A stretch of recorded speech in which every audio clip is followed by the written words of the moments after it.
अस्सलामुअलैकुम बिस्मिल्लाहिर्रहमानिर्रहीम। आज हम आप सबको सुनवा रहे हैं सूरह मुज़म्मिल की तिलावत।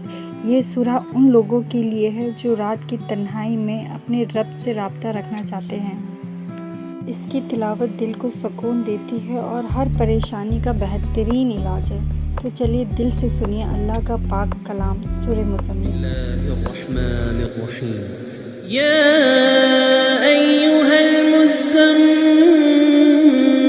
قم الليل إلا قليلا نصفه أو انقص منه قليلا أو زد عليه ورتل القرآن ترتيلا إنا سنلقي عليك قولا ثقيلا إن ناشئة الليل هي أشد وطئا وأقوم قيلا إن لك في النهار سبحا طويلا واذكر اسم ربك وتبتل إليه تبتيلا رب المشرق والمغرب لا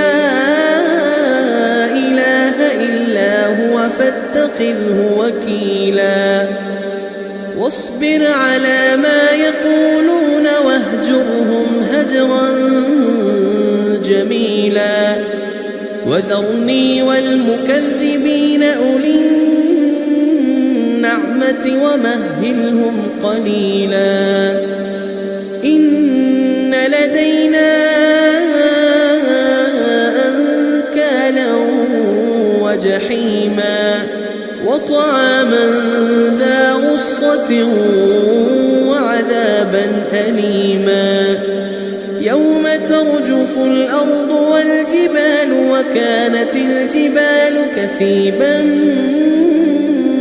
مهيلا إنا أرسلنا إليكم رسولا شاهدا عليكم كما أرسلنا إلى فرعون رسولا فعصى فرعون الرسول فأخذناه أخذا وبيلا فكيف تتقون إن كفرتم يوما يجعل الولدان شيبا السماء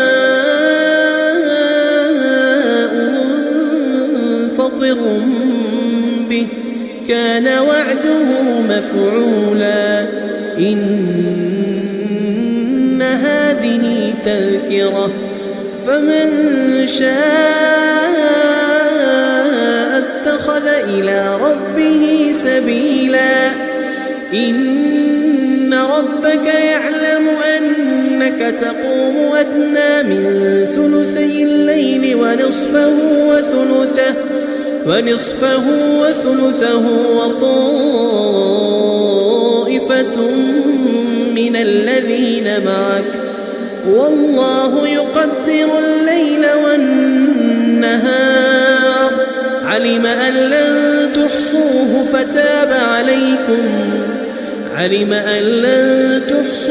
فتاب عليكم فاقرؤوا ما تيسر من القرآن علم أن سيكون منكم مرضى وآخرون يضربون في الأرض يبتغون من فضل الله وآخرون يقاتلون في سبيل الله فاقرؤوا ما تيسر منه وأقيموا الصلاة وآتوا الزكاة وأقرضوا الله قرضا حسنا وما تقدموا لأنفسكم من خير تجدوه عند الله هو خيرا وأعظم أجرا واستغفروا الله إن الله غفور رحيم. जिन लोगों ने सूरह मुज़म्मिल को दिल से सुना हो, उन पर अल्लाह की रहमत और सकून नाज़िल हो। अगर आपको ये तिलावत पसंद आई हो तो वीडियो को लाइक करें, शेयर करें और मज़ीद पाक तिलावत के लिए चैनल को ज़रूर सब्सक्राइब करें। जज़ाकल्लाहु खैरन। अस्सलामु अलैकुम व रहमतुल्लाहि। अल्लाह हाफ़िज़।